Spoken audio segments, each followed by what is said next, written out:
আজ হলো মার্চ মাসের 3 তারিখ। তো ভিডিওটা পোস্ট করতে অনেকটাই লেট হয়ে গেল। আজ আছে কলেজে স্পোর্টস, তো আমি এখানে রেডি হয়ে গেছি কলেজ যাওয়ার জন্য। গিয়ে দেখছি এখানে অলরেডি সবাই চলে এসেছে। তারপরে আমরাও গিয়ে নাম লিখে দিলাম, কারণ প্রেজেন্ট দিতে হবে। আর পায়রা যেহেতু শান্তির প্রতীক, তো প্রথমেই একটা পায়রা প্রিন্সিপাল স্যার এখানে উড়িয়ে দিচ্ছেন। তারপরে এই এত বেলুন আটকানো আছে, কি সুন্দর দেখতে লাগছে। ওখানে কলেজের নাম লিখে উড়িয়ে দেওয়া হলো। দেন এবার খেলা শুরু হবে।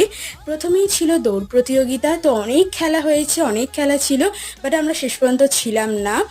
আর আমি নাম দিইনি, বাট তাও জোর করে আমাদেরকে গুলি চামচ আর হাঁড়ি ভাঙায় নাম দেওয়া করিয়েছে।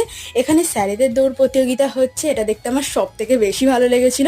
আর আমি যে দুটোতে নাম দিয়েছিলাম সেই দুটোতেই আমি সেকেন্ড হয়েছি। তো একটা মেডেল আমার একটা ফ্রেন্ড নিয়ে নিয়েছে। এখানে দুটো সার্টিফিকেট আছে আর মেডেল আছে। তারপর বাড়িতে এসে দেখছি বোন এখানে গাজরের হালুয়া বানিয়েছে। Subscribe for more, thank you, bye by.